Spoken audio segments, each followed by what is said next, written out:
ನಿಮಗೆ ಈ 2 ಆ್ಯಪ್ ಲಿಂಕೂ ಸಿಕ್ಕಿರುತ್ತೆ. ಒಂದು ಪಾಂಡಾ VPN ಅಂತ, ಇನ್ನೊಂದು ಕ್ಯಾಪ್ಕಟ್ಗೆ VPN ಆ್ಯಪ್ ಇದು. ಓಕೆನಾ. ಮೊದಲೇನು ಮಾಡ್ತೀರಾ ಅಂದರೆ ಈ 2 ಆ್ಯಪ್ಸ್ನ ನೀವು ಇನ್ಸ್ಟಾಲ್ ಮಾಡ್ಕೊಳ್ಳಿ. ಇವಾಗ ಫಸ್ಟು ಪಾಂಡಾ VPNನ ಓಪನ್ ಮಾಡ್ಕೊಳ್ಳಿ. ಓಪನ್ ಮಾಡಿಕೊಂಡು ಈ ಥರ ಬ್ಯಾಗ್ ಬಂದ್ಬಿಡಿ. ಇವಾಗ ಇಲ್ಲಿ ಈ ಥರ ಇರುತ್ತೆ, ಇದನ್ನು ಆನ್ ಮಾಡ್ಕೊಳ್ಳಿ. ಕನೆಕ್ಟಿಂಗ್ ಅಂತ ಬರುತ್ತೆ. ಇವಾಗ ಕನೆಕ್ಟೆಡು, ಇವಾಗ VPN ಕನೆಕ್ಟ್ ಆಗಿದೆ ಅಂತ ಅರ್ಥ. ಓಕೆನಾ.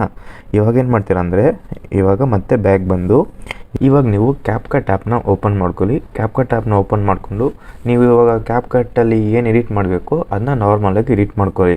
ಇವಾಗ ಫಾರ್ ಎಕ್ಸಾಂಪಲ್ ನಾನು ನಿಮಗೆ ಇಂಪೋರ್ಟ್ ಮಾಡಿ ತೋರಿಸ್ತೀನಿ.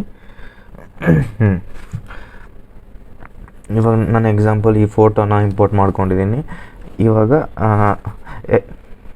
ಎಫೆಕ್ಟ್ಸಲ್ಲಿ ನೋಡೋಣ. ಎಫೆಕ್ಟ್ಸಲ್ಲಿ ವಿಡಿಯೋ ಎಫೆಕ್ಟ್ಸು ನೋಡಿ ಎಲ್ಲ ನಿಮಗೆ ನಾರ್ಮಲಾಗಿ ವರ್ಕ್ ಆಗುತ್ತೆ. ನಿಮಗೆ ನಾನು ಪ್ಲೇ ಮಾಡಿ ಕೂಡ ತೋರಿಸ್ತೀನಿ ನೋಡಿ, ಎಲ್ಲ ನಾರ್ಮಲಾಗಿ ವರ್ಕ್ ಆಗುತ್ತೆ. ಯಾವ ಇಂಟರ್ನೆಟ್ ಇಶ್ಯೂನೂ ನಿಮಗೆ ಬರೋಲ್ಲ. ವಿಡಿಯೋ ಎಫೆಕ್ಟ್ ಮಾಡಿಸೋಲ್ಲ, ಬಾಡಿ ಎಫೆಕ್ಟ್ಸ್ ಆಗಲಿ, ಸ್ಟೈಲ್ಸ್ ಆಗಲಿ, ಏನೇ ಆಗಲಿ ನಿಮಗೆ ನಾರ್ಮಲಾಗಿ ವರ್ಕ್ ಆಗುತ್ತೆ ನೋಡಿ. ಫಿಲ್ಟರ್ಸು ನಾರ್ಮಲಾಗೆ ವರ್ಕ್ ಆಗ್ತಾಯಿದೆ. ಪ್ರತಿಯೊಂದು ನಿಮಗೆ ನಾರ್ಮಲಾಗೆ ವರ್ಕ್ ಆಗುತ್ತೆ. ಇಂಟರ್ನೆಟ್ ಇಶ್ಯೂ ಇರಲ್ಲ. ನೀವು ಇದರಲ್ಲಿ ವಿಡಿಯೋನ ಎನ್ಹಾನ್ಸ್ ಕೂಡ ಮಾಡ್ಕೊಬೋದು ನೋಡಿ. 4Kವರೆಗೂ ನೀವು ಎನ್ಹಾನ್ಸ್ ಮಾಡ್ಕೊಬೋದು, ಸ್ಟೆಬಿಲೈಸೇಷನ್ ಮಾಡ್ಕೊಬೋದು. ಆಪ್ಟಿಕಲ್ ಫ್ಲೋ ಅಂದರೆ ನಿಮ್ಮ ವಿಡಿಯೋ ಏನಾದರೂ ಲ್ಯಾಗ್ ಇದ್ದರೆ ಅದನ್ನ ನೀವು ಸ್ಮೂತಾಗಿ ಮಾಡ್ಕೊಬೋದು ಆಪ್ಟಿಕಲ್ ಫ್ಲೋ ಅಪ್ಲೈ ಮಾಡಿಕೊಂಡು. ಮತ್ತು ಸೂಪರ್ ರೆಸೊಲ್ಯೂಷನ್ ನೋಡಿ, ನಿಮ್ಮ ವಿಡಿಯೋದಲ್ಲಿ 4Kಗಿಂತ ಜಾಸ್ತಿ ಕೂಡ ನೀವು ರೆಸೊಲ್ಯೂಷನ್ ಮಾಡ್ಕೊಬೋದು. ಮತ್ತು ಎಕ್ಸ್ಪೋರ್ಟ್ ಮಾಡೋದು ಕೂಡ ಸರಿ. ಓಕೆ, ಅಪ್ಲೈ ಆಗ್ತಿದೆ. ಇವಾಗ ಸದ್ಯಕ್ಕೆ ಇದನ್ನ ಡಿಲೀಟ್ ಮಾಡೋಣ.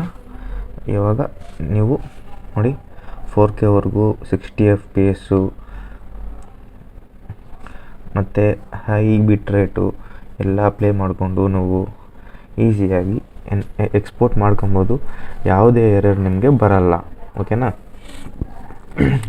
ಟ್ಯುಟೋರಿಯಲ್ ವಿಡಿಯೋ ಇದು ನೋಡಿಕೊಂಡು ಹೇಗೆ ಮೊದಲು ಇನ್ಸ್ಟಾಲ್ ಮಾಡಿಕೊಂಡು ಆಮೇಲೆ VPNನ ಕನೆಕ್ಟ್ ಮಾಡಿಕೊಂಡು ಆಮೇಲೆ ಕ್ಯಾಪ್ಕಟ್ನ ಯೂಸ್ ಮಾಡಿ. ಕ್ಯಾಪ್ಕಟ್ ಯೂಸ್ ಆದಮೇಲೆ ಕ್ಯಾಪ್ಕಟ್ಟಲ್ಲಿ ಎಲ್ಲ ಕೆಲಸ ಆದಮೇಲೆ ಬ್ಯಾಗ್ ಬಂದ್ಬಿಟ್ಟು ಪಾಂಡಾ VPN ಓಪನ್ ಮಾಡಿಕೊಂಡು VPNನ ಆಫ್ ಮಾಡ್ಕೊಳ್ಳಿ. ಅಷ್ಟೇ, ಮುಗೀತು ಕೆಲಸ. ಓಕೆ.